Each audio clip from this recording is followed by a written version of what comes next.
여러분 안녕하세요. 오늘도 하나님의 은혜 가운데 여러분을 만나게 되어 정말 감사합니다. 혹시 여러분은 기도할 때 이런 생각 해보신 적 있으세요? 매일 똑같은 말을 반복하는데 정말 하나님이 들으실까? 특히 주기도문 같은 경우 말이에요. 너무 익숙해서 입으로는 외우는데 마음은 딴 곳에 가 있을 때 있잖아요. 저도 그랬습니다. 목회한 지 20년이 넘었는데요. 주기도문을 얼마나 많이 외웠겠어요. 새벽 기도 때마다, 수요예배 때마다, 주일 예배 때마다 외웠습니다. 그런데 어느 날 문득 이런 생각이 들더라고요. 20년을 외웠는데 왜 내 삶엔 기적이 없지? 솔직히 말씀드리면 그때 저는 공허했습니다. 입술로는 하늘에 계신 우리 아버지여라고 외치는데 정작 제 마음은 하나님이 정말 제 아버지처럼 가까이 계신 분인지 확신이 없었어요. 뜻이 하늘에서 이룬 것 같이 땅에서도 이루어지다라고 기도하는데 제 삶에서는 하나님의 뜻이 이루어지는 게 보이질 않았습니다. 그래서 어느 날 결심했습니다. 이대로는 안 되겠다고요. 주기도문에 진짜 능력을 보여달라고 하나님께 간절히 부르짖었습니다. 그때부터 저는 기도 방식을 완전히 바꿨습니다. 주기도문을 외우되 각 구절마다 멈췄습니다. 그리고 그 구절의 의미를 곰곰이 생각하면서 하나님과 대화하듯 기도했어요. 그냥 빨리 지나가는 게 아니라 한 문장 한 문장 음미하면서 말이죠. 여러분 그랬더니 어떻게 됐을까요? 3주 만에 응답이 오기 시작했습니다. 첫째 주에는 20년 동안 풀리지 않던 가족 갈등의 실마리가 보이기 시작했어요. 제 형과의 관계였는데 오랫동안 서먹했거든요. 그런데 형이 먼저 연락을 해왔습니다. 그것도 화해하자는 말과 함께요. 둘째 주에는 건강검진 재검 통보를 받았었는데 다시 검사했더니 이상 없다고 나왔습니다. 의사 선생님도 놀라워하셨어요. 셋째 주에는 멀어졌던 제 자녀와의 관계가 회복되기 시작했습니다. 몇 달 동안 제대로 대화도 못했었는데 아이가 먼저 다가와서 이야기를 나누더라고요. 저는 그때 깨달았습니다. 주기도문은 그냥 암송하라고 주신 게 아니구나. 이건 예수님이 우리에게 주신 완벽한 기도의 틀이구나. 이 안에 모든 게 다 들어있구나. 오늘 여러분께 제가 경험한 주기도문의 7가지 비밀을 나눠드리려고 합니다. 이 비밀들을 알고 나면 여러분의 기도 생활이 완전히 달라질 겁니다. 형식적이고 습관적인 기도가 아니라 살아계신 하나님과의 진짜 대화가 될 겁니다. 그리고 이런 말씀을 매일 여러분께 전해드리고 있습니다. 구독하시면 매일 새로운 은혜의 간증과 말씀을 받아보실 수 있어요. 좋아요와 알림 설정도 부탁드립니다. 더 많은 분들이 하나님의 살아계신 능력을 경험하시도록 함께 나눠주세요. 자, 그럼 이제 시작해 볼까요? 첫 번째 비밀은 바로 이겁니다. 하늘에 계신 우리 아버지여. 이 짧은 한 문장에 얼마나 큰 혁명이 담겨 있는지 아십니까? 우리 아버지라는 표현 말이에요. 유대인들은 하나님을 두려운 존재로 여겼습니다. 이름조차 함부로 부를 수 없는 분이었죠. 그런데 예수님은 뭐라고 가르치셨어요? 아버지라고 부르라고 하셨습니다. 그것도 우리 아버지라고요. 이게 뭘 의미합니까? 하나님이 멀리 계신 심판자가 아니라 가까이 계신 사랑의 아버지라는 겁니다. 우리를 사랑하시는 아빠라는 거예요. 근데 여러분, 우리는 이걸 머리로는 아는데 가슴으로는 모를 때가 많지 않나요? 특히 죄를 지었을 때, 실수했을 때 우리는 이렇게 생각합니다. 나는 죄인인데 내가 감히 하나님을 아버지라고 부를 수 있을까? 바로 그 순간이 중요합니다. 하나님은 우리의 죄에도 불구하고 우리를 자녀로 받아주셨어요. 예수 그리스도의 십자가 보혈로 말이죠. 그러니까 우리는 담대하게 아버지라고 부를 수 있는 겁니다. 이 관점이 바뀌면 기도가 달라집니다. 두려움이 아니라 사랑으로 나아가게 됩니다. 제가 아는 한 분 이야기를 해드릴게요. 정하나 집사님이라는 분인데요. 42세고요. 작은 실크 인쇄 공방을 운영하고 계셨습니다. 2023년 가을이었어요. 그때 큰 주문이 연달아 취소되면서 정 집사님은 대출 연체 직전까지 몰렸습니다. 은행에서 독촉 전화가 오고 밤마다 잠을 못 이룰 정도였대요. 정 집사님은 매일 밤 이불을 뒤집어 쓰고 울었다고 합니다. 통장 잔고는 바닥이고 다음 달 대출 이자를 어떻게 낼지 막막했거든요. 그때 정 집사님이 새벽 기도회에 나오셨어요. 제가 마침 주기도문에 대해 설교를 하고 있었습니다. 하나님을 아버지로 경험하는 것에 대해 말씀드렸죠. 정 집사님은 그 말씀을 듣고 뭔가 마음에 와닿았대요. 그래서 기도 방식을 바꾸기로 했습니다. 예전에는 이렇게 기도했어요. 하나님, 저 좀 도와주세요. 이 위기를 넘기게 해주세요. 제발이요. 그런데 이제는 이렇게 기도하기 시작했습니다. 하늘에 계신 우리 아버지, 저는 당신의 사랑받는 자녀입니다. 아버지께서 저를 사랑하신다는 걸 믿습니다. 지금 제가 어려움에 있지만 두려워하지 않고 아버지께 나아갑니다. 이렇게 기도하기 시작했대요. 매일 새벽마다요. 처음에는 잘 안 됐답니다. 입으로는 아버지라고 부르는데 마음이 안 따라왔대요. 그래도 포기하지 않고 계속 기도했습니다. 그랬더니 일주일 뒤에 뭔 일이 일어났을까요? 8년 전에 거래했던 한 업체에서 갑자기 연락이 왔습니다. 기억도 가물가물한 곳이었는데 대량 굿즈 긴급 발주를 한 거예요. 그것도 성금을 바로 입금해 주겠다고 했습니다. 정 집사님은 전화를 받고 믿기지 않았대요. 그래서 다시 확인했더니 정말이었습니다. 그 업체 담당자가 이렇게 말했대요. 저희가 8년 전에 맡겼을 때 정말 꼼꼼하게 잘해주셨거든요. 그게 기억에 남아서 이번에 급한 물량이 생겼을 때 제일 먼저 생각났어요. 정 집사님은 그날 밤 펑펑 울었답니다. 감사의 눈물이었어요. 하나님이 정말 자기 아버지처럼 필요한 때에 공급하신다는 걸 경험한 거죠. 그 발주 금액으로 연체 위기를 넘겼을 뿐만 아니라 앞으로 몇 달치 운영비까지 확보했습니다. 정 집사님은 나중에 이렇게 고백했어요. 목사님, 제가 하나님을 멀리 계신 분으로만 생각했더라면 절대 이런 경험 못했을 거예요. 두려움으로 기도했다면 마음만 더 조급해졌을 거고요.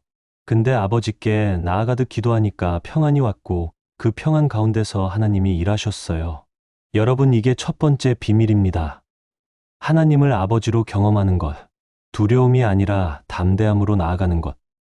이 관점이 바뀌면 기도의 차원이 완전히 달라집니다. 우리가 하나님을 멀리 계신 심판자로만 생각하면 기도가 의무가 됩니다. 근데 사랑의 아버지로 경험하면 기도가 특권이 되고 기쁨이 됩니다. 자녀가 아버지께 나아가는 것처럼 편안하게 솔직하게 나아갈 수 있게 되는 거죠. 자, 그럼 두 번째 비밀은 뭘까요? 이름이 거룩히 여김을 받으시옵소서. 이 구절을 우리는 보통 하나님의 이름을 높이는 거룩한 표현 정도로 생각합니다. 맞아요. 그런데 이게 우리 기도에서 어떤 의미일까요? 이건 우리 기도의 우선순위를 바꾸는 겁니다. 내 필요를 먼저 구하는 게 아니라 하나님의 영광을 먼저 구하라는 거예요. 우리는 보통 기도할 때 이렇게 하잖아요. 하나님, 제 문제 좀 해결해 주세요. 제 필요를 채워주세요. 이게 나쁜 기도는 아닙니다. 하나님께서는 우리의 필요도 들어주시니까요. 근데 순서가 중요합니다. 먼저 하나님의 이름이 높아지는 것, 그분의 영광이 드러나는 것을 구하고 그 다음에 내 필요를 구하는 거예요. 이 순서가 바뀌면 기도의 능력이 달라집니다. 작년 여름에 있었던 일입니다. 우리 교회 청년부에서 해외 봉사를 가려고 모금 콘서트를 준비했어요. 은서라는 청년이 리더였는데 정말 열심히 준비했습니다. 3개월 동안 매주 모여서 연습하고 홍보물 만들고 SNS에도 올리고 정말 최선을 다했어요. 그런데 막상 티켓 판매를 시작하니까 반응이 시원치 않았습니다. 콘서트 2주 전인데 좌석이 3분의 1밖에 안 찼어요. 목표 금액의 절반도 못 미치는 상황이었습니다. 은서는 정말 낙심했죠. 밤에 혼자 울기도 했대요. 이렇게 열심히 했는데 왜 안 되는 걸까? 하나님은 왜 도와주지 않으시는 걸까? 그때 은서가 저를 찾아왔습니다. 목사님, 저 어떻게 해야 해요? 이대로 가면 완전 쪽팔리게 되는 건데요. 저는 은서에게 물었습니다. 은서야, 이 콘서트를 통해 누구의 이름이 높아지길 원하니? 은서가 잠시 생각하더니 대답했어요. 당연히 하나님이죠. 그럼 혹시 지금 은서, 내 마음 깊은 곳에는 다른 마음도 있지 않니? 내가 인정받고 싶은 마음 말이야. 은서가 고개를 끄덕였습니다. 솔직히 그런 마음도 있어요. 제가 이걸 성공시켜서 청년부 리더로 인정받고 싶었어요. 저는 은서에게 말했습니다. 그 마음 이해해. 근데 오늘부터 기도 방향을 바꿔보자. 하나님, 이 콘서트를 통해 하나님의 이름이 높아지게 하소서. 많은 사람들이 하나님의 사랑을 경험하게 하소서. 제 체면이나 성공이 아니라 오직 하나님의 영광을 위해 사용해 주소서. 이렇게 기도해보자. 은서가 그렇게 하겠다고 했습니다. 그날부터 은서는 매일 새벽 그렇게 기도했어요. 청년부 친구들과도 함께 모여서 같은 내용으로 기도했습니다. 그랬더니 놀라운 일이 일어났어요. 콘서트 일주일 전이었습니다. 동네에 있는 한 카페 사장님이 교회로 직접 찾아오셨어요. 그분은 비기독교인이셨는데 우연히 포스터를 보신 거예요. 카페 앞에 붙어 있는 포스터를 보고 궁금해서 내용을 읽어보셨대요. 그랬더니 청년들이 네팔에 가서 지진 피해 지역 아이들을 돕는다는 내용이더래요. 그 사장님이 젊었을 때 해외여행 중에 네팔에서 어려움을 겪었는데 현지 사람들이 정말 친절하게 도와줬던 기억이 있으셨대요. 그래서 그때부터 네팔에 대한 특별한 애정이 있으셨답니다. 사장님이 은서에게 이렇게 말씀하셨습니다. 제가 홀 대관비를 전액 후원하겠습니다. 그리고 제 지인들한테도 소개해서 사람들 많이 오게 하겠습니다. 은서는 깜짝 놀랐죠. 홀 대관비가 얼마인데요? 그것도 비기독교인이 흔쾌히 내시겠다고 하시다니요. 사장님은 거기서 끝이 아니었습니다. 본인이 운영하시는 카페 SNS 계정이 팔로워가 2만 명이 넘는데 거기에 콘서트 홍보를 해주신 거예요. 그랬더니 티켓이 순식간에 매진됐습니다. 콘서트 당일 날 홀은 만석이었어요. 서서 보는 사람들까지 있었습니다. 그뿐인가요? 모금액은 목표의 3배를 달성했습니다. 그리고 지역 신문에서 이 소식을 듣고 취재를 나왔어요. 청년들이 네팔 지진 피해 지역을 돕기 위해 모금 콘서트를 열었다는 기사가 났습니다. 그 기사를 보고 지역의 청년 4명이 교회에 첫 발걸음을 했습니다. 하나님을 믿지 않던 청년들이었는데 이런 선한 일을 하는 교회가 있다는 걸 알고 궁금해서 왔다고 했어요. 여러분, 이게 뭡니까? 하나님의 이름이 높아진 거예요. 하나님의 영광이 드러난 겁니다. 은서는 콘서트가 끝나고 나서 이렇게 고백했어요. 목사님, 제가 처음엔 이 콘서트 성공해서 제가 인정받고 싶었어요. 근데 기도 방향을 바꾸니까 하나님이 일하시더라고요. 제 힘으로는 절대 안 될 일이었는데 하나님이 하셨어요. 그리고 제가 인정받는 것보다 하나님의 이름이 높아지는 게 훨씬 더 기쁘더라고요. 이게 2번째 비밀입니다. 내 영광이 아니라 하나님의 이름이 거룩히 여김을 받는 것을 먼저 구하는 것. 그러면 하나님께서 우리가 상상하지 못한 방법으로 일하십니다. 그런데 여기서 끝이 아닙니다. 이 원리는 우리 일상생활에도 적용됩니다. 박민우 대리라는 분이 계셨어요. 34세인데요. 물류회사에 다니고 계셨습니다. 그런데 직장 생활이 정말 힘들었대요. 상사가 불합리하고 회의 문화도 왕따 같은 분위기였다고 해요. 회의 때마다 박 대리의 의견은 무시당했고 실수하면 다른 사람들 앞에서 망신을 주는 일도 많았습니다. 박 대리는 매일 출근이 두려웠습니다. 아침에 눈 뜨면 회사 생각에 한숨부터 나왔대요. 그래서 이직을 고민했죠. 근데 마땅한 곳도 없고 가족도 부양해야 하니까 쉽게 결정할 수가 없었어요. 그러던 어느 날 박 대리가 주일 설교를 듣게 됐습니다. 하나님의 이름이 높아지는 것을 먼저 구하라는 내용이었어요. 박 대리는 그 말씀이 마음에 꽂혔습니다. 그래서 월요일 아침 출근하면서 이렇게 기도했대요. 하나님, 이 직장에서 하나님의 이름이 높아지게 하소서. 제가 어떻게 해야 하나님의 영광을 드러낼 수 있을까요? 그러면서 박 대리는 실천하기 시작했습니다. 묵묵히 성실하게 일했어요. 약자를 먼저 도왔고요. 불평하는 대신 건설적인 제안을 했습니다. 상사가 불합리해도 존중하는 태도를 유지했어요. 동료가 실수하면 뒤에서 욕하는 대신 조용히 도와줬습니다. 쉽지 않았을 겁니다. 때로는 화가 치밀어 올랐을 거고 억울할 때도 많았을 거예요. 근데 박 대리는 그때마다 기도했답니다. 하나님, 제 감정이 아니라 하나님의 이름을 생각하게 하소서. 6개월이 지나자 분위기가 바뀌기 시작했어요. 동료들이 박 대리를 신뢰하기 시작했고 상사도 태도가 달라졌습니다. 박 대리가 회의에서 제안하면 사람들이 귀 기울여 듣기 시작했어요. 그리고 올해 초에 박 대리는 팀장으로 승진했습니다. 회사 전체에서 가장 빠른 승진이었대요. 임원들이 박 대리를 높이 평가한 이유가 뭐였을까요? 업무 능력도 있지만 무엇보다 사람들을 섬기고 팀을 하나로 만드는 리더십 때문이었답니다. 그뿐인가요? 지금은 점심시간에 성경 읽기 모임까지 시작됐습니다. 박 대리가 먼저 제안한 건 아니었어요. 동료 한 분이 박 대리한테 물어봤대요. 박 대리님은 어떻게 그렇게 흔들리지 않고 일관되게 선하게 사세요? 박 대리가 대답했죠. 저는 하나님을 믿어요. 그분이 제게 힘을 주시거든요. 그랬더니 그 동료가 관심을 보이더래요. 저도 그런 믿음 갖고 싶은데 어떻게 하면 되나요? 그렇게 시작된 성경 읽기 모임에 지금 5명이 참여하고 있습니다. 박 대리는 이렇게 말했어요. 목사님, 제가 제 명예를 구했다면 절대 이런 결과는 없었을 거예요. 하나님의 이름이 높아지길 기도하면서 묵묵히 섬겼더니 하나님이 저를 세워주셨어요. 그리고 제가 승진하는 것보다 동료들이 하나님께 관심 갖는 게 더 기쁘더라고요. 여러분 보이시죠? 하나님의 이름이 거룩히 여김을 받는 것을 먼저 구할 때 하나님께서 우리를 책임지십니다. 우리 인생을 하나님의 영광을 위해 드릴 때 하나님께서 우리 인생을 축복하십니다. 자, 그럼 세 번째 비밀로 넘어가 볼까요? 나라가 임하시옵소서. 여러분은 이 구절을 들으면 뭐가 떠오르세요? 아마 많은 분들이 천국을 생각하실 겁니다. 맞아요. 하나님의 나라 천국이죠. 근데 우리가 흔히 오해하는 게 있습니다.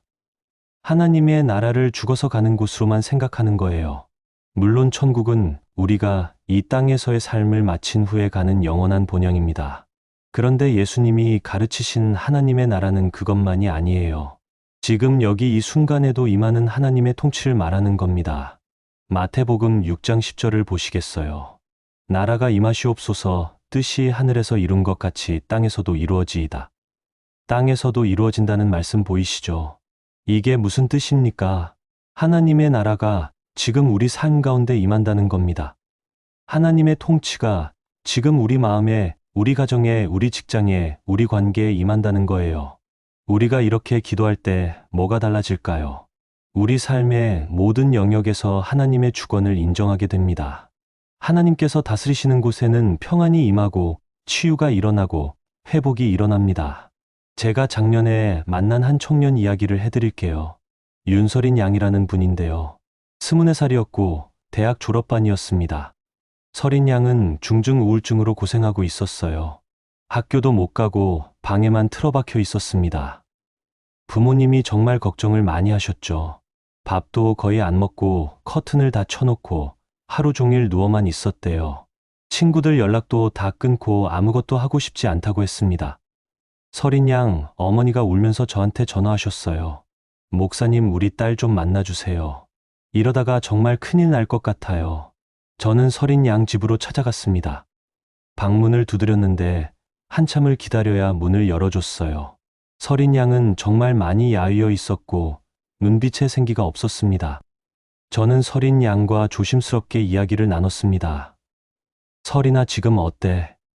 설인 양이 힘없이 대답했어요. 목사님, 저는 아무 희망도 없어요. 미래가 보이지 않아요. 그냥 모든 게 무의미해요. 아침에 눈 떠도 왜 일어나야 하는지 모르겠고 밤에 자도 내일이 오는 게 두려워요. 저는 설인 양에게 물었습니다. 설인아, 하나님을 믿니? 설인 양이 고개를 끄덕였어요. 믿긴 하는데 하나님이 저를 사랑하시는지 모르겠어요. 제가 이렇게 힘든데 왜 도와주지 않으시는지 모르겠어요. 저는 설인 양의 손을 잡았습니다. 설인아, 지금부터 목사님이 하는 말 잘 들어봐. 내 마음이 지금 어둠에 덮여 있어. 근데 그 어둠은 내가 만든 게 아니야. 우울증이라는 병이야. 그리고 하나님은 내 마음에 빛을 비추고 싶어 하셔. 그래서 목사님이 설인이와 함께 기도하고 싶어. 오늘부터 이렇게 기도해보자.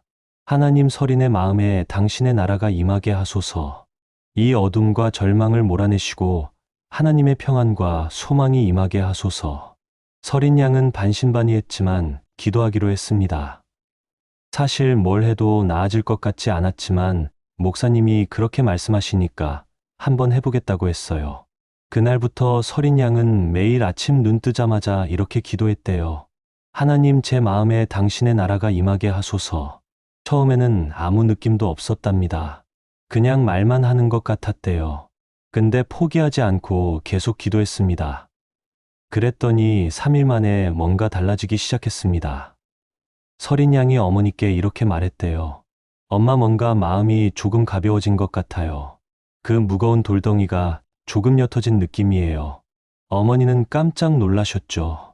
몇 달 만에 처음으로 서린이가 긍정적인 말을 한 거니까요. 일주일 뒤에는 예배에 나왔습니다. 몇 달 만이었어요. 서린 양이 예배당에 들어서자마자 눈물이 났대요. 찬양 소리를 듣는데 뭔가 마음이 따뜻해지더래요. 2주 뒤에는 커튼을 걷고 햇빛을 들였습니다. 그리고 친구한테 연락을 했어요. 한 달 뒤에는 인턴 면접을 보러 갔고 합격했습니다. 면접관이 물어봤대요. 공백 기간이 있네요. 무슨 일 있었나요? 서린 양이 솔직하게 대답했어요. 우울증으로 힘든 시간을 보냈습니다. 근데 이제 회복됐고 열심히 일하고 싶습니다. 면접관이 서린 양의 진솔함과 의지를 높이 평가해서 합격시켜줬답니다. 지금 서린 양은 회사에 잘 다니고 있어요. 물론 완전히 나은 건 아닙니다. 여전히 힘들 때가 있대요. 근데 예전처럼 절망에 빠지진 않아요. 힘들 때마다 이렇게 기도하거든요. 하나님, 지금 제 마음에 당신의 나라가 임하게 하소서. 그러면 평안이 온대요. 서린 양은 이렇게 고백했습니다. 목사님, 제 마음에 하나님의 나라가 임한다는 게 뭔지 이제 알 것 같아요. 하나님이 제 마음을 다스리시는 거예요. 제 감정이 저를 지배하는 게 아니라 하나님이 저를 지배하시는 거예요. 여러분, 이게 세 번째 비밀입니다. 하나님의 나라가 지금 여기 우리 삶에 임하도록 기도하는 것. 우리 마음에 하나님의 통치가 임할 때 평안과 치유가 일어납니다. 그런데 이 비밀은 개인뿐만 아니라 사업장에도 적용됩니다. 김태성 대표님이라는 분이 계셨어요. 48세인데요. 목재 유통업을 하고 계셨습니다. 2020년 코로나 팬데믹이 터졌을 때 정말 힘드셨대요. 거래처들이 문을 닫고 주문이 끊기면서 재고만 쌓여갔습니다. 직원들 월급 주기도 빠듯했고 폐업을 고민할 정도였어요. 김 대표님은 매일 밤 사무실에서 장부를 들여다보며 한숨만 쉬었답니다. 은행 대출, 이자도 밀리기 시작했고 집까지 담보로 잡혀 있는 상황이었거든요. 그러던 어느 날 김 대표님이 사무실에서 기도하게 됐습니다. 하나님, 이제 정말 끝인 것 같습니다. 제 힘으로는 더 이상 안 되겠습니다. 그때 문득 주기도문이 떠올랐대요. 나라가 임하시옵소서. 김 대표님은 그 순간 깨달았답니다. 아, 내가 이 사업장의 주인인 줄 알았구나. 근데 진짜 주인은 하나님이시구나. 그래서 김 대표님은 선포했습니다. 하나님, 이 사업장은 하나님의 나라입니다. 하나님께서 다스려 주소서. 하나님의 뜻대로 인도해 주소서. 그리고 직원들을 아침 조회 때 모아놓고 말했어요. 여러분, 지금 우리가 어렵습니다. 솔직히 말씀드리면 폐업까지 생각했습니다. 근데 저는 하나님께 이 회사를 맡기기로 했습니다. 하나님이 살리시면 살고 아니면 문을 닫더라도 하나님의 뜻에 순종하겠습니다. 여러분도 함께 기도해 주시면 감사하겠습니다. 직원들이 감동을 받았대요. 평소에 믿음이 없던 직원들도 대표님의 진심 어린 모습에 마음이 움직였답니다. 그날부터 매일 아침 짧게 기도하는 시간을 가졌어요. 그리고 함께 지혜를 모으기 시작했습니다. 어떻게 하면 이 위기를 극복할 수 있을까? 한 직원이 제안했어요. 요즘 집에서 시간 보내는 사람들이 많으니까 홈 DIY 키트를 만들면 어떨까요? 우리 목재로 간단한 가구를 만들 수 있는 키트 말이에요. 김 대표님이 그 아이디어를 발전시켰습니다. 그래서 홈 DIY 목재 키트를 개발했어요. 작은 선반, 의자, 테이블 같은 걸 집에서 조립할 수 있게 만든 거죠. 그리고 대형 온라인몰에 입점을 시도했습니다. 놀랍게도 바로 승인이 났어요. 담당자가 이렇게 말했대요. 마침 이런 상품을 찾고 있었습니다. 제품 퀄리티도 좋고 가격도 합리적이네요. 판매가 시작되자마자 반응이 폭발적이었습니다. 집에서 시간 보내는 사람들이 DIY에 관심이 많았거든요. 3개월 만에 매출이 회복됐고 6개월 뒤에는 코로나 이전보다 더 좋아졌습니다. 그뿐인가요? 직원 중 2명이 신앙을 고백했어요. 이 과정을 지켜보면서 하나님이 정말 살아계신다는 걸 경험했다고 했습니다. 김 대표님은 이렇게 말했어요. 목사님, 제가 제 힘으로 뭘 해보려고 할 때는 막막했어요. 근데 하나님의 나라가 이곳에 임하도록 기도하니까 하나님이 길을 여시더라고요. 직원들의 아이디어도 하나님이 주신 거고 온라인몰 입점도 하나님이 열어주신 거예요. 여러분 보이시죠? 하나님의 나라가 우리 마음에, 우리 가정에, 우리 사업장에 임할 때 하나님께서 다스리십니다. 그리고 불가능해 보이는 상황도 가능하게 만드십니다. 자, 이제 4번째 비밀로 넘어가겠습니다. 뜻이 하늘에서 이룬 것 같이 땅에서도 이루어지이다. 이 구절은 정말 중요합니다. 우리 기도 생활의 핵심이거든요. 여기서 핵심은 뭘까요? 내 뜻이 아니라 하나님의 뜻을 구하는 겁니다. 우리는 살면서 정말 많은 것들을 원합니다.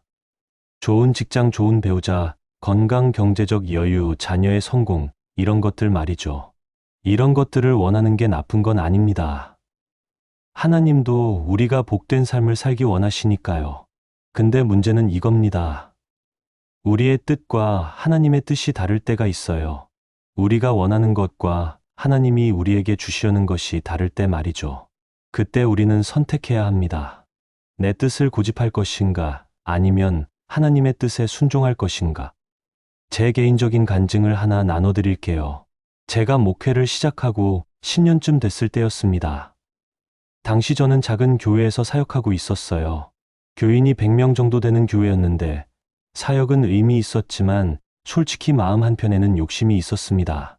대형 교회에서 사역하고 싶다는 욕심이요.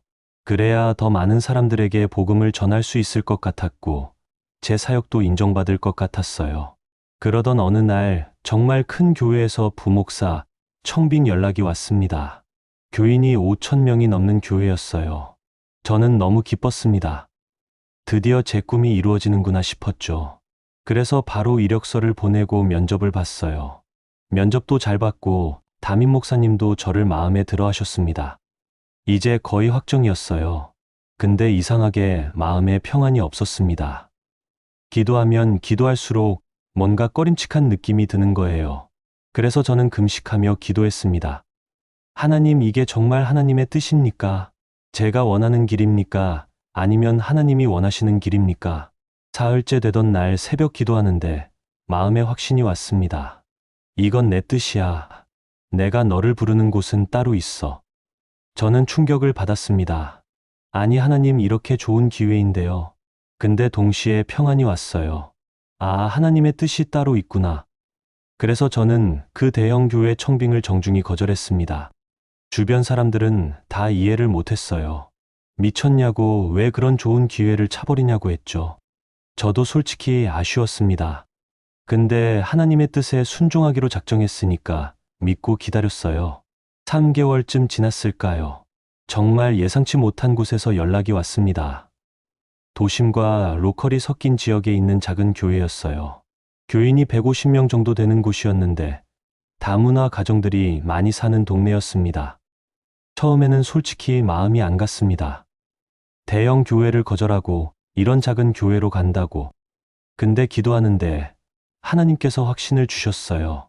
여기가 바로 내가 있어야 할 곳이야. 그래서 순종했습니다. 가보니까 정말 특별한 곳이었어요. 한국 사람들뿐만 아니라 베트남 분들, 필리핀 분들, 몽골 분들이 함께 예배드리는 교회였습니다. 젊은 청년들도 있었고 어르신들도 계셨어요. 저는 그곳에서 제 인생 최고의 사역을 경험했습니다. 다문화 가정 자녀들을 위한 공부방을 만들었고 외국인 노동자들을 위한 한글 교실도 열었어요.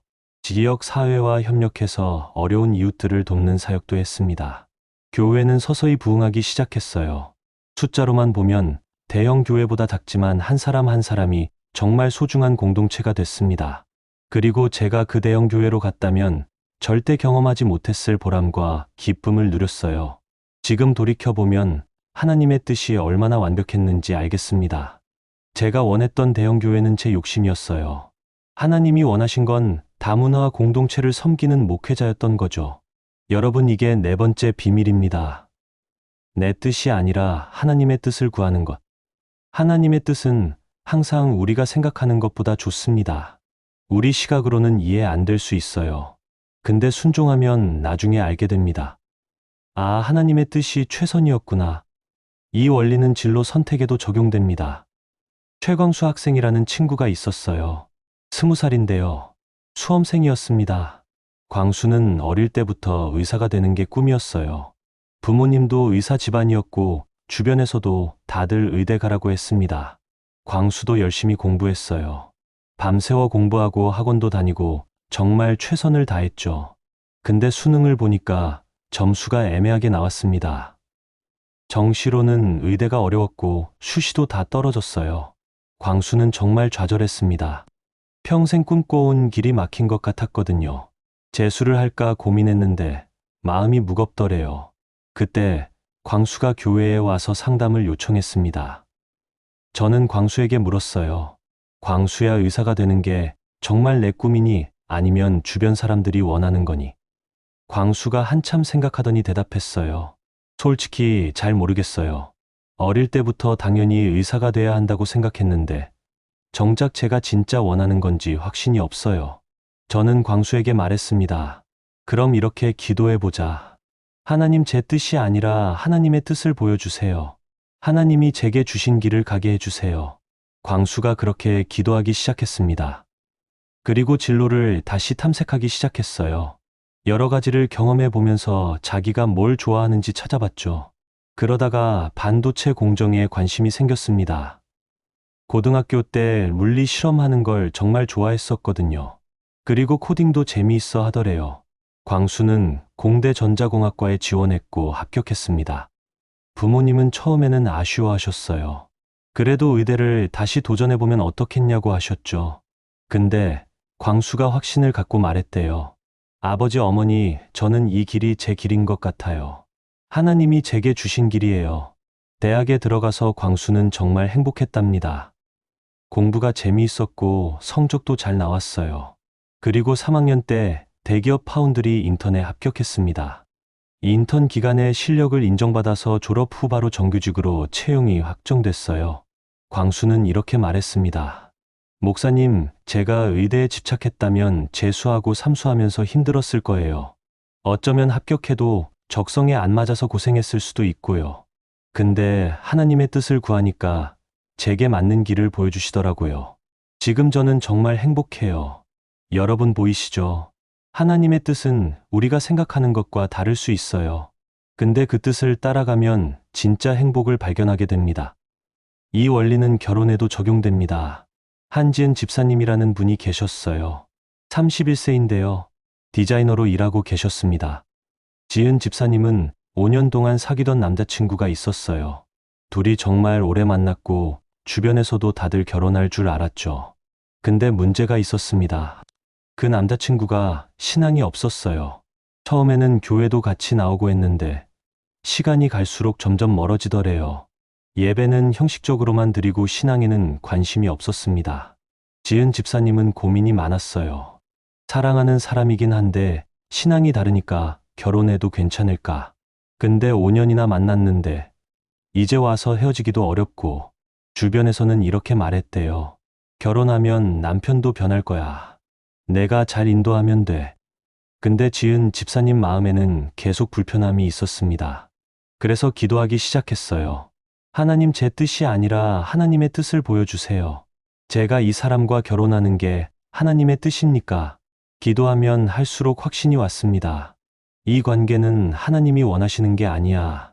지은 집사님은 정말 힘들었지만 결단했습니다. 남자친구를 만나서 솔직하게 말했어요. 나는 신앙이 정말 중요해. 그리고 결혼해서도 신앙 중심으로 살고 싶어. 근데 우리가 이 부분에서 같은 방향을 보지 못하는 것 같아. 남자친구도 솔직하게 대답했대요. 나도 내 신앙은 존중해. 근데 솔직히 나는 그렇게까지 신앙 중심으로 살 생각은 없어. 둘은 평화롭게 헤어졌습니다. 지은 집사님은 많이 울었어요. 5년이란 시간이 아까웠고 또 언제 좋은 사람을 만날 수 있을지 막막했거든요. 근데 하나님의 뜻에 순종했다는 평안은 있었습니다. 6개월이 지났을까요? 교회 봉사활동에서 한 남자분을 만났습니다. 권도현 집사님이었는데 33세였고 사회복지사로 일하고 계셨어요. 처음에는 그냥 봉사 동료로만 지냈는데 점점 서로에게 호감이 생기더래요. 무엇보다 신앙관이 딱 맞았습니다. 둘 다 하나님 중심으로 살기를 원했고 가치관도 비슷했어요. 1년 후에 두 분은 결혼했습니다. 지은 집사님은 이렇게 말했어요. 목사님, 제가 제 뜻대로 전 남자친구와 결혼했다면 정말 힘들었을 거예요. 신앙 문제로 계속 갈등했을 거고, 아이 교육 문제로도 싸웠을 거예요. 근데 하나님의 뜻을 구하고 순종하니까 하나님이 제게 딱 맞는 사람을 보내주셨어요. 지금 정말 행복해요. 여러분, 이게 네 번째 비밀의 핵심입니다. 내 뜻을 고집하지 말고 하나님의 뜻을 구하는 것. 하나님의 뜻은 항상 최선입니다. 지금은 이해 안 될 수 있어요. 아쉽고 힘들 수도 있습니다. 근데 순종하면 나중에 알게 됩니다. 아, 하나님의 뜻이 정말 좋았구나. 이제 5번째 비밀로 넘어가겠습니다. 오늘 우리에게 일용할 양식을 주시옵고. 이 구절도 정말 중요합니다. 여기서 핵심은 뭘까요? 오늘입니다. 내일이 아니라 오늘 말이에요. 우리는 살면서 미래를 걱정할 때가 많습니다. 내일은 어떻게 될까? 다음 달에는 돈이 들어올까? 내년에는 괜찮을까? 이런 걱정들 말이죠. 물론 계획을 세우고 준비하는 건 필요합니다. 근데 문제는 걱정이에요. 걱정은 우리를 지치게 만들고 하나님을 신뢰하지 못하게 만듭니다. 예수님은 마태복음 6장 34절에서 이렇게 말씀하셨어요. 그러므로 내일 일을 위하여 염려하지 말라. 내일 일은 내일이 염려할 것이요. 한날의 괴로움은 그날로 족하니라. 일용할 양식을 구한다는 건 오늘 필요한 것을 구하는 겁니다. 내일 걱정하지 말고 오늘 하루를 하나님께 의지하며 사는 거예요. 윤도균 형제님이라는 분이 계셨어요. 39세인데요. 가장이셨습니다. 도균 형제님은 택배 상하차 일을 하고 계셨어요. 일이 힘들긴 했지만 그래도 가족을 먹여 살릴 수 있었습니다. 근데 작년 가을에 갑자기 계약이 종료됐어요. 회사가 구조조정을 하면서 외주 인력을 대폭 줄인 거죠. 도균 형제님은 하루아침에 일자리를 잃었습니다. 저축해 놓은 돈도 별로 없었어요. 아내와 초등학생 자녀 둘을 어떻게 먹여 살리나 막막했습니다. 도균 형제님은 매일 새벽에 일어나서 구인 사이트를 뒤졌어요. 이력서도 수십 군데 넣었죠. 근데 나이도 있고 특별한 기술도 없으니까 쉽지 않았습니다. 한 달이 지나도 일자리가 안 잡혔어요. 통장 잔고는 점점 줄어들고 카드값 낼 날은 다가오고 정말 불안했습니다. 도균 형제님은 밤에 잠을 못 이뤘대요. 다음 달은 어떻게 하지? 그 다음 달은 아이들 학원비는 이런 생각들로 머리가 복잡했거든요. 그러던 어느 날 새벽 기도회에 나왔습니다. 제가 마침 주기도문 말씀을 전하고 있었어요. 일용할 양식에 대해 설교했죠. 도균 형제님은 그 말씀을 듣고 뭔가 깨달았대요. 아, 내가 내일을 걱정하느라 오늘을 놓치고 있구나. 하나님은 오늘 필요한 것을 주신다고 약속하셨는데 나는 한 달 뒤, 1년 뒤를 걱정하고 있구나. 그날부터 도균 형제님은 기도를 바꿨습니다. 하나님, 오늘 필요한 것만 주세요. 오늘 하루만 책임져 주세요. 내일 일은 내일 하나님이 책임지실 거라고 믿습니다. 이렇게 기도하기 시작했어요. 그랬더니 신기한 일들이 일어나기 시작했습니다. 첫째 날 기도하고 나니까 교회 집사님 한 분이 연락을 하셨어요. 도균 형제님, 우리 집에 쌀이 너무 많아서요. 한 포대 가져가실래요? 도균 형제님은 감사하게 받았습니다. 그날 저녁 식탁에 밥이 올라왔어요. 둘째 날은 이웃집 아주머니가 아이들 겨울옷을 주셨습니다. 우리 애가 커서 못 입는데 딱 너희 애들한테 맞을 것 같아서요. 도균 형제님은 마침 아이들 겨울옷 살 돈이 없어서 걱정하던 참이었거든요. 셋째 날은 지인이 전화를 했습니다. 도균아, 하루만 나와서 짐 옮기는 거 좀 도와줄 수 있어. 일당 줄게. 도균 형제님은 기쁘게 나갔고 그날 하루 일당을 받았어요. 이런 식으로 하루하루 하나님이 공급하셨습니다. 큰돈이 한꺼번에 들어온 게 아니었어요. 근데 오늘 필요한 것은 매일매일 채워졌습니다. 그리고 한 달쯤 지났을 때 물류센터에서 연락이 왔습니다. 라우팅 코디네이터 자리가 비었는데 관심 있으면 면접 보라고 했어요. 도균 형제님은 택배 일을 오래 해서 물류 흐름을 잘 알았거든요. 면접을 받고 합격했습니다. 정규직이었어요. 도균 형제님은 이렇게 고백했습니다. 목사님, 제가 미래를 걱정하며 불안해했을 때는 아무것도 안 보였어요. 근데 오늘만 바라보고 하나님께 의지하니까 하나님이 하루하루 책임져 주시더라고요. 그리고 그렇게 하루하루를 지나다 보니까 결국 새 일자리까지 주셨어요. 여러분, 이게 5번째 비밀입니다. 내일을 걱정하지 말고 오늘 필요한 것을 구하는 것. 하나님은 우리의 오늘을 책임지십니다. 그리고 오늘을 책임지시는 하나님이 내일도 책임지실 거예요. 이 원리는 질병의 상황에도 적용됩니다. 박미라 권사님이라는 분이 계셨어요. 55세인데요. 남편이 암 진단을 받으셨습니다. 위암 3기였어요. 수술하고 항암 치료를 받아야 했는데 치료비가 만만치 않았습니다. 미라 권사님은 정말 막막했어요. 보험은 있었지만 전액 커버가 안 됐고 본인 부담금이 상당했거든요. 게다가 남편이 치료받는 동안 일을 못하니까 수입도 끊겼습니다. 미라 권사님 혼자 작은 카페를 운영하고 계셨는데 그 수입으로는 생활비도 빠듯했어요. 미라 권사님은 밤마다 계산기를 두드렸습니다. 수술비, 항암, 치료비, 입원비, 약값 이걸 다 합치면 얼마나 되나. 그러다 보면 머리가 터질 것 같았대요. 이대로 가면 집을 팔아야 할 것 같았습니다. 미라 권사님은 기도했어요. 하나님, 어떻게 해야 합니까? 돈이 너무 많이 드는데요. 그때 주기도문이 떠올랐대요. 일용할 양식을 주시옵고. 미라 권사님은 깨달았습니다. 아, 내가 전체 금액을 보고 겁먹고 있구나. 근데 하나님은 오늘 필요한 것을 주신다고 하셨잖아. 그래서 미라 권사님은 기도를 바꿨습니다. 하나님, 오늘 필요한 치료비를 주세요. 오늘 필요한 것만 주시면 됩니다. 내일 것은 내일 주실 거라고 믿습니다. 그랬더니 놀라운 일들이 일어났어요. 먼저 실손보험과 국민건강보험 지원이 예상보다 확대됐습니다. 담당 직원이 꼼꼼히 살펴보니까 추가 지원을 받을 수 있는 항목이 있더래요.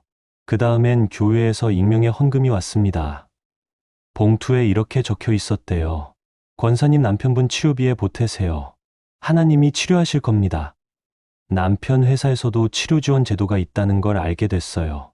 인사팀에서 연락이 와서 직원복지 차원에서 치료비 일부를 지원해 준다고 했습니다.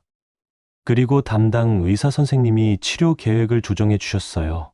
효과는 비슷한데 비용이 덜 드는 프로토콜이 있다면서 그쪽으로 바꿔주신 거예요. 이렇게 하나하나 길이 열렸습니다. 큰 돈이 한꺼번에 생긴 게 아니었어요. 근데 필요한 이 시점마다 필요한 만큼 공급이 됐습니다. 미라 권사님은 집을 팔지 않아도 됐어요.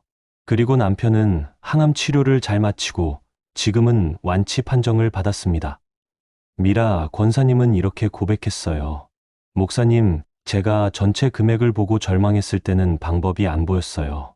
근데 오늘만 바라보고 기도하니까 하나님이 오늘을 책임져 주시더라고요. 그렇게 오늘들이 모여서 결국 전체가 해결됐어요. 여러분 보이시죠?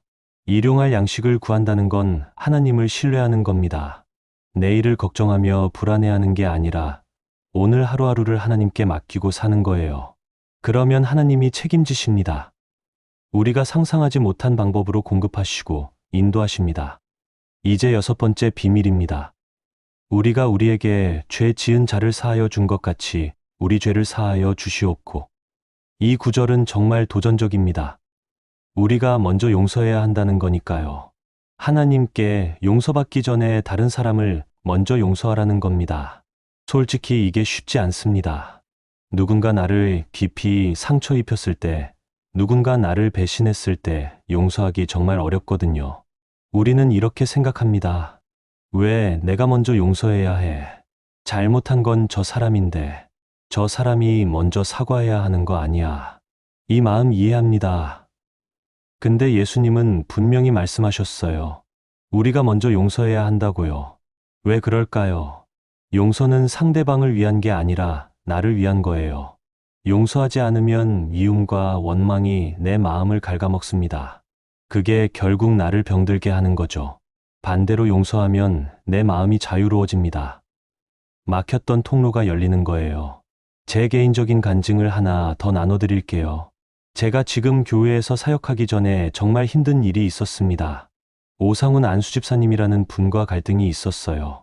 그분은 교회에서 오래 봉사하신 분이었는데 제 목회 방식이 마음에 안 드셨나 봅니다. 공개적으로 반대하셨어요. 장로 회의 때마다 제 의견에 반대하시고 교인들 앞에서도 저를 비판하셨습니다. 한 번은 주일 예배 후에 여러 교인들이 있는 자리에서 이렇게 말씀하셨어요. 목사님 설교는 은혜가 없어요. 예전 목사님이 훨씬 나았어요. 저는 정말 모욕감을 느꼈습니다. 목회자로서 상처를 받았죠. 그날 밤 집에 와서 아내한테 하소연했어요. 도대체 저분은 왜 저러는 걸까? 제가 뭘 잘못했다고 저러는 거야. 아내가 위로했지만 마음이 안 풀렸습니다. 밤에 잠도 안 왔어요. 오 집사님 얼굴만 떠올랐습니다. 그런 날들이 몇 달 이어졌어요. 저는 오 집사님을 피했습니다. 교회에서 마주치면 눈도 안 마주쳤고 회의 때도 될 수 있으면 대화를 안 했습니다. 근데 그럴수록 제 마음은 더 힘들어졌어요. 설교 준비할 때도 집중이 안 됐고 기도할 때도 마음이 무거웠습니다. 그러던 어느 날 새벽 기도하는데 주기도문이 마음에 박혔어요. 우리가 우리에게 죄 지은 자를 사하여 준 것 같이. 하나님께서 제게 말씀하시는 것 같았습니다. 내가 먼저 용서해야 해. 저는 저항했습니다. 하나님, 왜 제가 먼저 용서해야 합니까? 잘못한 건 오 집사님인데요. 저 사람이 먼저 사과해야 하는 거 아닙니까? 근데 하나님께서 계속 제 마음을 두드리셨어요. 내가 너를 먼저 용서하지 않았니? 내가 나에게 죄를 지었을 때 내가 먼저 너를 사랑하지 않았니? 그 말씀에 제 마음이 녹았습니다. 맞습니다. 제가 하나님께 얼마나 많은 죄를 지었습니까? 근데 하나님은 예수님을 통해 저를 먼저 용서해 주셨어요. 제가 사과하기도 전에 말이죠. 그렇다면 저도 오 집사님을 용서해야 하는 거 아닙니까? 저는 그날 새벽 눈물로 기도했습니다. 하나님, 제가 오상훈 집사님을 용서합니다. 그분이 저에게 한 말과 행동을 용서합니다. 제 마음의 미움과 원망을 내려놓습니다. 솔직히 말하면 그때도 감정적으로는 완전히 용서가 안 됐어요. 근데 의지로 용서하기로 결단한 겁니다. 그리고 며칠 뒤 오 집사님을 직접 찾아갔습니다. 집사님, 제가 그동안 집사님을 피했습니다. 마음에 불편함이 있었거든요. 근데 제가 먼저 용서를 구합니다. 제가 집사님을 이해하려고 노력하지 않았어요. 오 집사님은 깜짝 놀라셨습니다. 아니, 목사님이 왜 용서를 구하십니까? 잘못한 건 제가 아닙니까? 제가 말했습니다. 아닙니다. 저도 집사님께 상처를 드렸을 겁니다. 그리고 저는 집사님을 용서합니다. 그날 우리는 오랫동안 대화를 나눴습니다. 오 집사님은 사실 교회가 변하는 게 두려웠다고 하셨어요. 오랫동안 익숙했던 방식이 바뀌니까 불안했던 거죠. 그리고 새로운 목사인 저를 시험하고 싶었던 것도 있었대요. 저는 오 집사님의 마음을 이해할 수 있었습니다. 그리고 제가 교회를 변화시키면서 기존 분들의 마음을 충분히 헤아리지 못했다는 것도 깨달았어요. 그날 이후 우리 관계는 완전히 달라졌습니다. 오 집사님은 지금 제 사역의 가장 든든한 동역자가 되셨어요. 제가 힘들 때 기도해 주시고 조언도 해 주십니다. 여러분, 이게 용서의 능력입니다. 용서하면 막혔던 통로가 열립니다. 관계가 회복되고 마음이 자유로워집니다. 이 원리는 직장에서도 적용됩니다. 이상혁 주임이라는 분이 계셨어요. 36세인데요. 연구소에서 일하고 계셨습니다. 상혁 주임은 정말 열심히 일했어요. 새로운 프로젝트 아이디어를 개발해서 팀장에게 보고했습니다. 팀장이 아이디어가 좋다고 칭찬하더래요. 근데 한 달 뒤에 회의에서 그 아이디어가 나왔는데 동료가 자기 아이디어라고 발표하는 거예요. 상혁 주임은 깜짝 놀랐습니다. 그건 제 아이디어인데요. 근데 동료는 시치미를 뗐어요. 이게 무슨 소리예요? 제가 개발한 건데요. 팀장도 동료 편을 들었습니다. 제가 보기엔 김 주임 아이디어 같은데요. 상혁 주임은 억울했지만 증거가 없었어요. 결국 그 프로젝트는 동료 이름으로 진행됐고 동료는 그 공로로 승진까지 했습니다. 상혁 주임은 정말 화가 났어요. 밤마다 이를 갈았습니다. 저 도둑놈 같은 놈. 내 아이디어를 훔쳐가다니. 언젠가 반드시 대가를 치르게 해주겠어. 그런 생각으로 가득했어요. 회사 가는 게 너무 싫었습니다. 그 동료 얼굴만 봐도 화가 치밀어 올랐거든요. 일도 손에 안 잡혔어요. 그러다가 상혁 주임이 교회 수련회에 참석하게 됐습니다. 거기서 용서에 대한 말씀을 듣게 됐어요. 마음에 콕 박혔답니다. 그날 밤 혼자 기도하는데 하나님께서 말씀하시는 것 같았대요. 내가 그 사람을 용서해야 해. 상혁 주임은 반발했습니다. 하나님, 왜 제가 용서해야 합니까? 저 사람이 제 것을 훔쳐갔는데요. 근데 하나님께서 말씀하셨답니다. 용서하지 않으면 내가 더 힘들어. 미움이 너를 갉아먹고 있잖아. 상혁 주임은 그게 맞다는 걸 알았어요. 실제로 자기가 그 일로 너무 힘들었거든요. 그래서 결단했습니다. 하나님, 제가 그 동료를 용서합니다. 제 아이디어를 훔쳐간 것, 제 공을 가로챈 것 다 용서합니다. 제 마음의 미움을 내려놓습니다. 기도하고 나니까 마음이 가벼워졌대요. 당장 감정이 다 사라진 건 아니었지만 그래도 평안이 왔습니다. 월요일 출근해서 그 동료를 봤는데 예전처럼 화가 치밀지 않더래요. 그냥 담담하게 일할 수 있었습니다.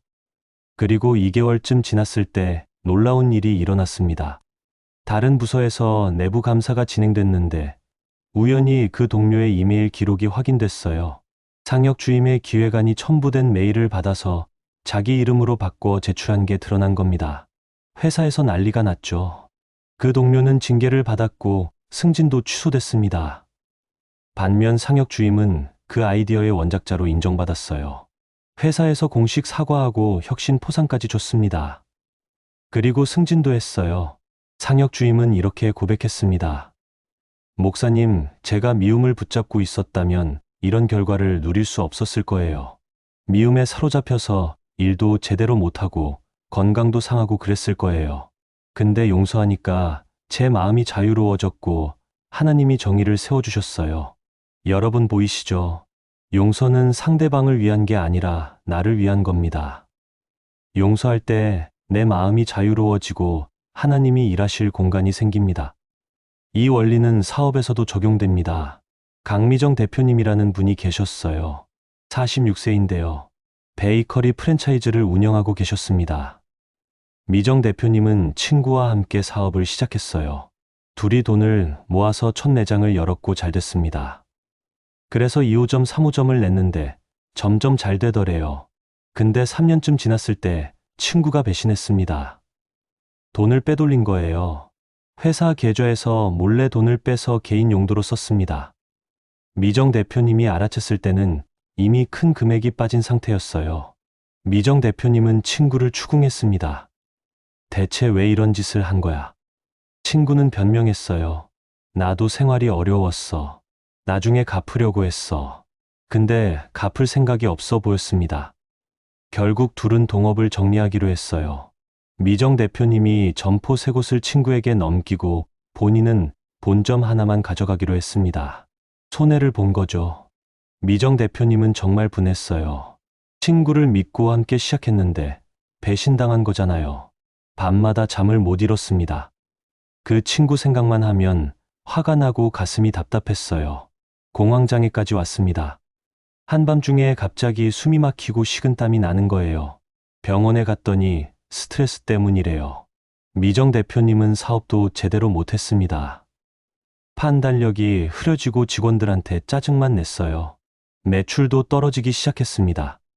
그러던 어느 날 목사님을 찾아갔습니다. 저는 미정 대표님에게 말했어요. 대표님, 그 친구를 용서하셔야 합니다. 미정 대표님은 버럭 화를 냈어요. 목사님도 그런 소리 하십니까? 저 사람이 절 배신했는데 제가 왜 용서합니까? 저는 차분히 말했습니다. 대표님이 지금 그 미움 때문에 더 고통받고 계시잖아요. 용서는 그 사람을 위한 게 아니라 대표님을 위한 겁니다. 미정 대표님은 한참을 울었어요. 그러고는 말했습니다. 어떻게 용서합니까? 방법을 모르겠어요. 저는 함께 기도하자고 했습니다. 그날 미정 대표님은 눈물로 기도했어요. 하나님, 저 정말 힘듭니다. 근데 이 미움을 계속 붙잡고 있으면 제가 망가질 것 같아요.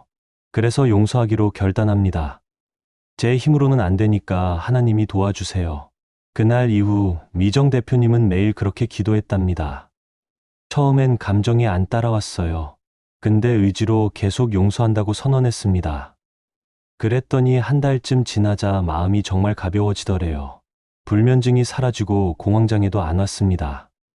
그러자 머리가 맑아졌어요. 사업에 대한 아이디어가 떠올랐습니다. 지역 농가와 협력해서 우리밀 우리 농산물로 만든 빵을 파는 상생 브랜드를 만든 거예요. 소비자들이 좋아했습니다. 건강하고 의미 있는 소비라고 생각했거든요. 매출이 V자로 반등했어요. 6개월 만에 코로나 이전 수준을 회복했고 지금은 점포를 다시 늘리고 있습니다. 미정 대표님은 이렇게 말했어요.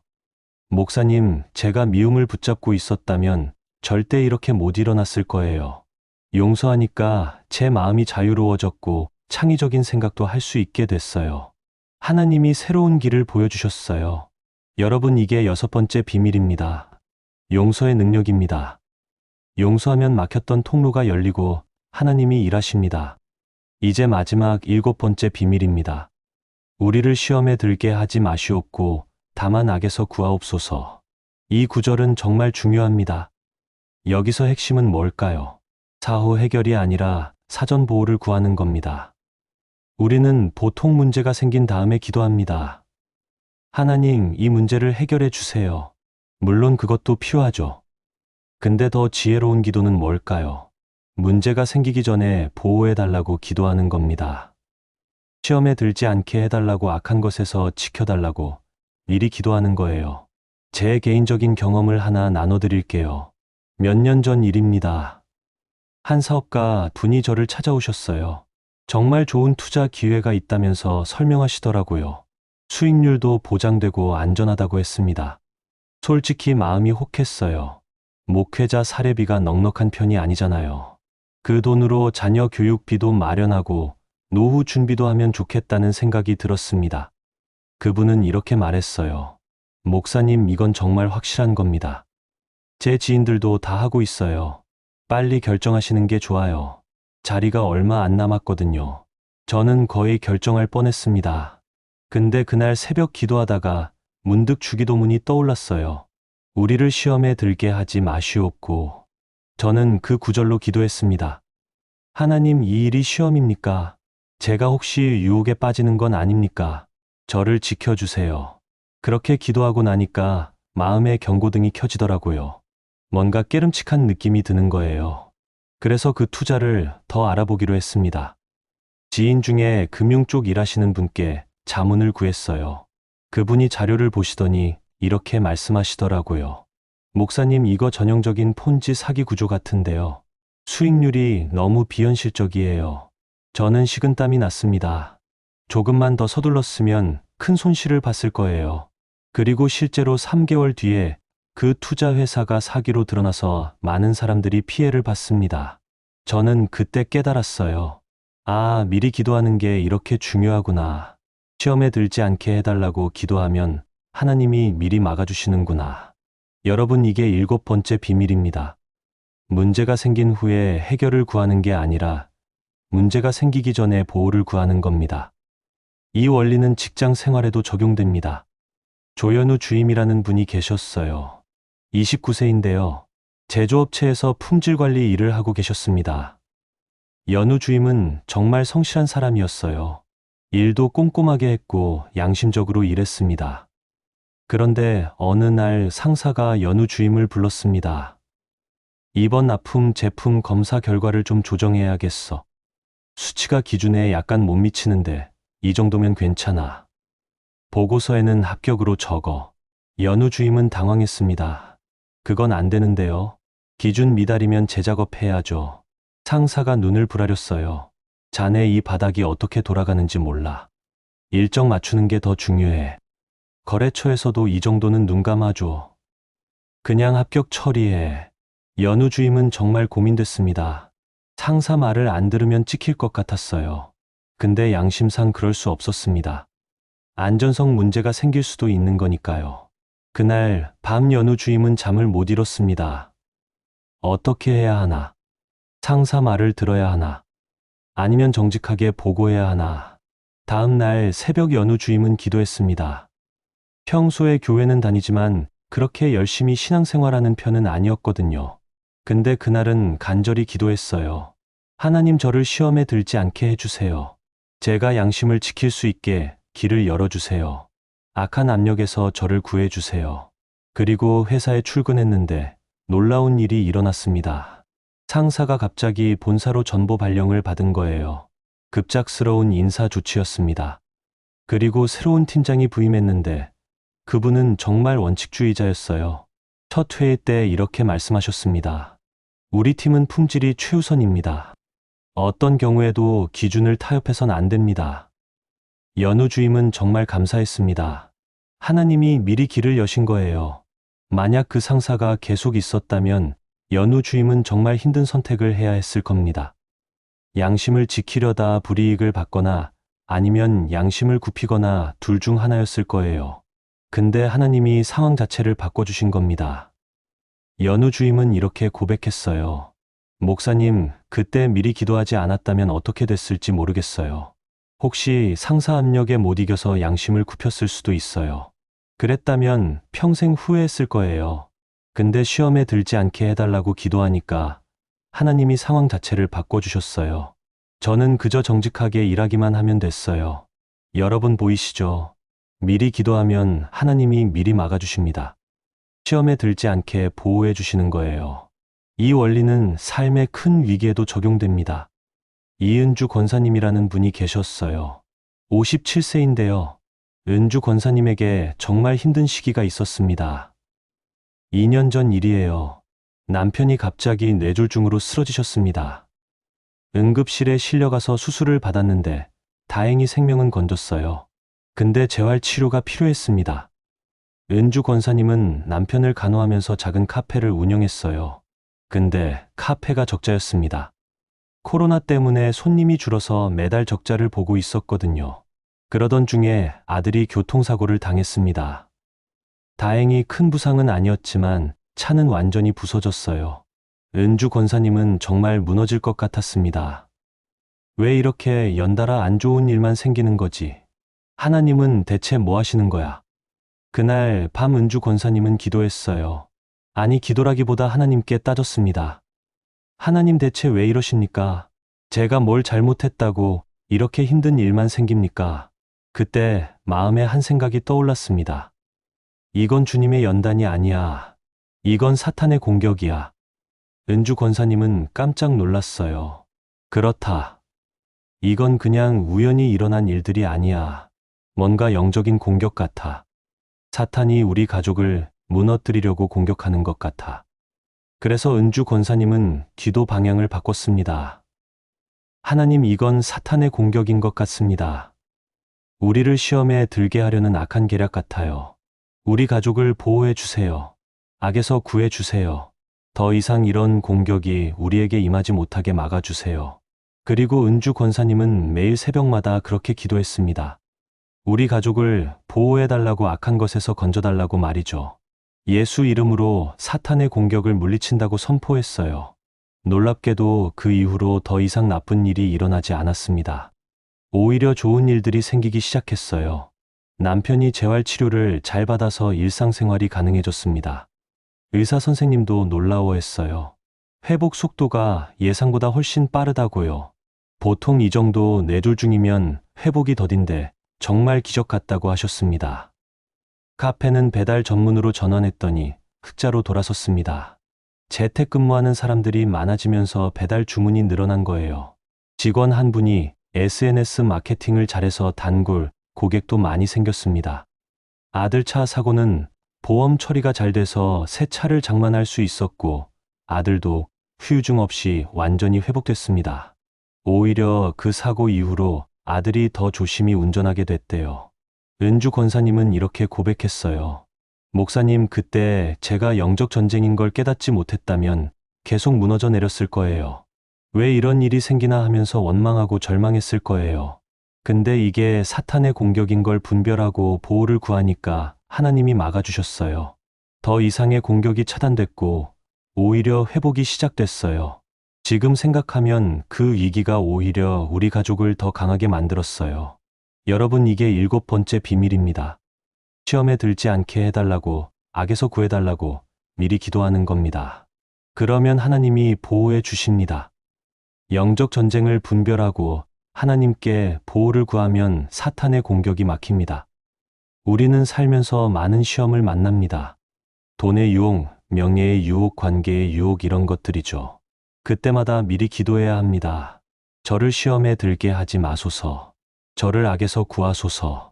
그러면 하나님이 우리를 지키십니다. 유혹이 올 때 분별력을 주시고 피할 길을 열어주십니다. 때로는 상황 자체를 바꿔주시기도 하죠. 여러분, 생각해 보세요. 문제가 생긴 후에 해결하는 것과 문제가 생기기 전에 막는 것 중 어느 게 더 좋을까요? 당연히 미리 막는 게 낫죠. 그래서 우리는 매일 이렇게 기도해야 합니다. 하나님, 오늘 하루 저를 시험에 들지 않게 지켜주세요. 악한 것에서 구해주세요. 이렇게 기도하면 하나님이 보호하십니다. 보이지 않는 곳에서 우리를 지키시고 위험에서 건져주십니다. 우리가 미처 알지 못하는 사이에 말이죠. 자, 여러분, 오늘 우리가 함께 나눈 주기도문의 7가지 비밀을 정리해 볼까요? 첫 번째는 하나님을 아버지로 경험하는 것이었습니다. 두려운 심판자가 아니라 사랑의 아버지로 말이죠. 우리가 하나님을 아버지로 경험하면 기도가 의무가 아니라 특권이 됩니다. 담대하게 나아갈 수 있게 되는 거예요. 정하나 집사님처럼 위기 속에서도 아버지께 나아가는 담대함을 가질 수 있습니다. 두 번째는 하나님의 이름이 높아지는 것을 먼저 구하는 것이었습니다. 내 필요보다 하나님의 영광을 우선하는 거죠. 은서 청년처럼 하나님의 이름을 높이려고 할 때 하나님이 우리가 상상하지 못한 방법으로 일하십니다. 박민우 대리처럼 직장에서도 하나님의 이름을 높이면 하나님이 우리를 세워주십니다. 세 번째는 하나님의 나라가 지금 여기 임하도록 기도하는 것이었습니다. 죽어서 가는 천국만이 아니라 지금 우리 삶에 임하는 하나님의 통치 말이에요.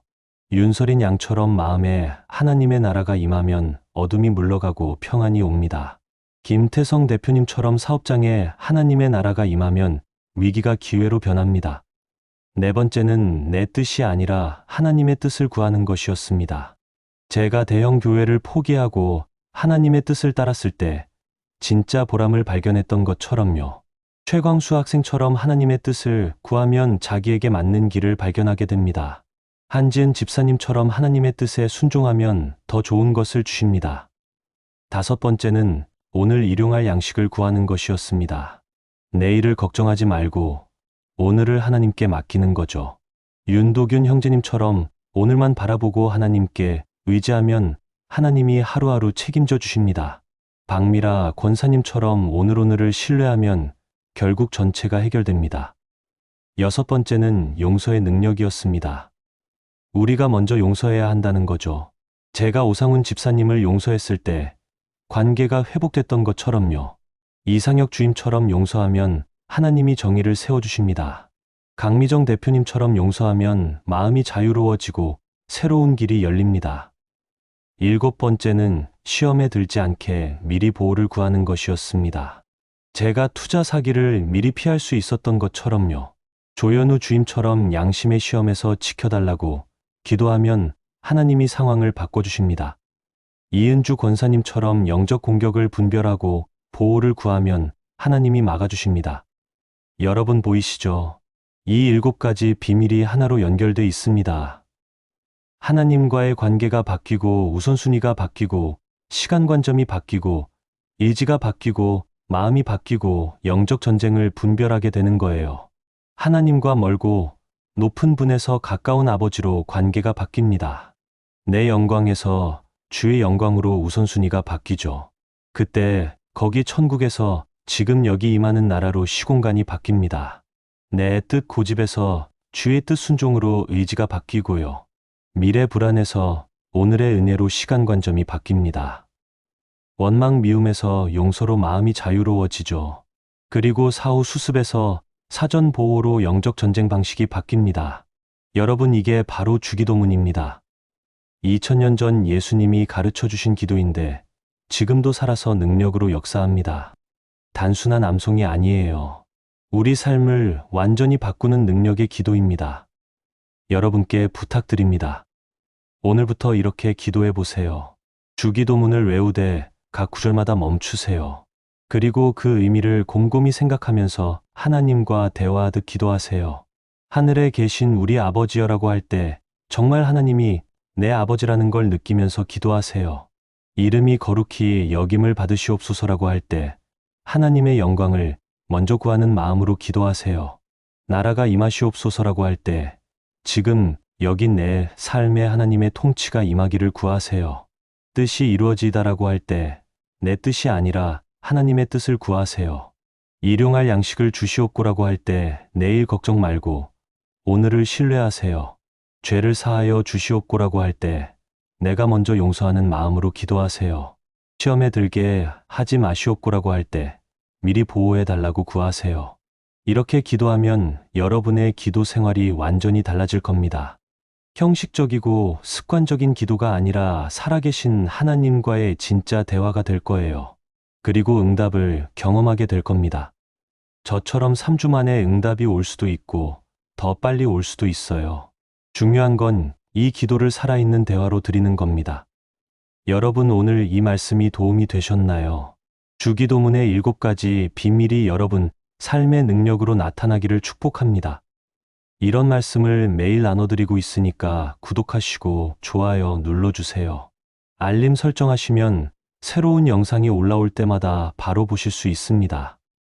그리고 댓글로 여러분의 간증도 나눠주세요. 주기도문으로 기도하면서 어떤 응답을 받으셨는지 함께 나누면 서로에게 큰 힘이 될 거예요. 주님의 이름으로 축복합니다. 하늘에 계신 우리 아버지께서 여러분과 함께 하시길 기도합니다. 하나님의 이름이 여러분을 통해 높아지길 기도합니다. 하나님의 나라가 여러분 삶에 임하길 기도합니다. 하나님의 뜻이 여러분 인생에 이루어지길 기도합니다. 오늘도 일용할 양식을 공급받으시길 기도합니다. 용서의 자유를 누리시길 기도합니다. 모든 시험과 악에서 보호받으시길 기도합니다. 감사합니다. 다음 영상에서 또 만나요.